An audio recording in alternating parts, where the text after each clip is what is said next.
Bom dia, boa tarde, boa noite. Continuando com os nossos estudos, no que diz respeito hoje aos conceitos antropológicos. Hoje sobre as escolas antropológicas, uma mera introdução, assunto que já foi detalhado com toda certeza aí com o seu professor em sala. Então, apenas retomando alguns conceitos chaves aí. Mas antes da gente falar aí das questões das escolas antropológicas, vamos aí definir aí cultura, ok? Cultura, então, é toda aquela produção humana, ok? Toda aquela fabricação humana, ok? Conhecimento, crença, arte, moral, ok? Técnicas, hábitos, costumes, tudo isso aí se engloba dentro da produção humana, ok? Cultura construída em sociedade, que fique bem claro isso aí. Não tem como você produzir cultura ali sozinho, ok? Isolado. A cultura ela é fabricada, ela é produzida em sociedade. Ela é transmitida por meio da educação. Não é por meio biológico, genético ou hereditário, ok? Você precisa ali ensinar o outro a determinada cultura, ok? A pessoa não nasce com cultura, ela é ensinada, ok?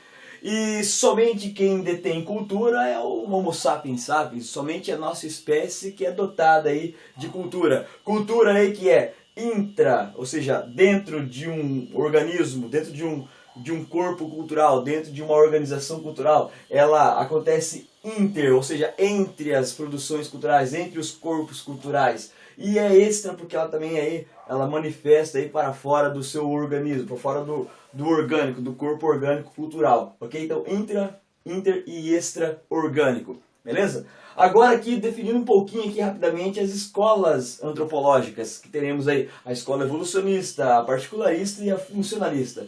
Iniciando aqui com a evolucionista, com Edward Tylor, ok? Ele vai trabalhar com uma noção de evolucionismo na questão cultural. Para ele existe uma métrica, existe um padrão cultural, ok? Existe uma métrica lá que é a régua europeia, ou seja, a regra ocidental.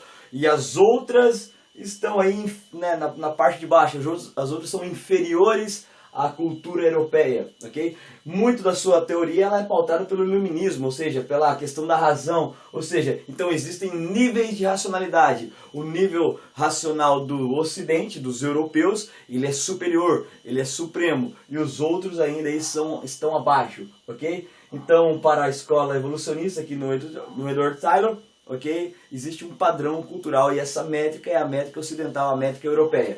Ele é responsável para fazer a primeira definição de cultura, tá, gente? Esse conceito cultural que nós falamos aqui tem muita colaboração do Tylor aqui, beleza? Só para curiosidade de vocês.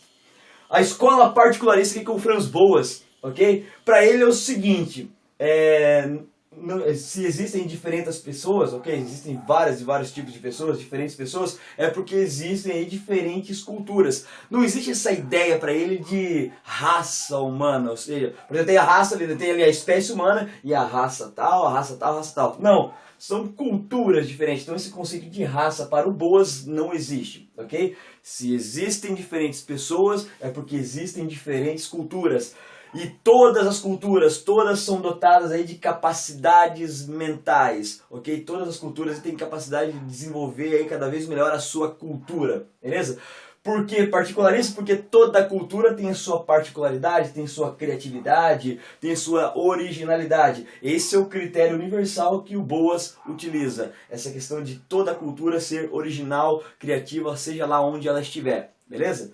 Passando aqui para a funcionalista, para a gente encerrar com o Malinowski, ok? Ele vai trabalhar a questão dos elementos culturais, o que cada elemento cultural significa para aquela cultura. Por exemplo, assim, o que significa o terço para os cristãos católicos, ok? O que significa aí para alguns indígenas pintar o corpo de determinada forma, ou seja, os elementos culturais ele será estudado, qual a importância de cada elemento cultural. E para uma cultura ser bem estabelecida, ser bem pautada e consolidada, ela precisa aí ter bem estudada os traços culturais, os complexos culturais, a área cultural onde ela atua, o padrão cultural na qual ela está buscando e as subculturas que existem dentro delas, ok? Ou seja, aquela galerinha ali que vai agir de algumas maneiras ali, um pouquinho fora, ainda dentro do grupo, mas um pouco diferente do padrão cultural existente. Por exemplo, os punks aqui dentro da nossa sociedade têm um cabelo arrepiado, os góticos utilizam roupa preta, não rejeitam, não confundam aí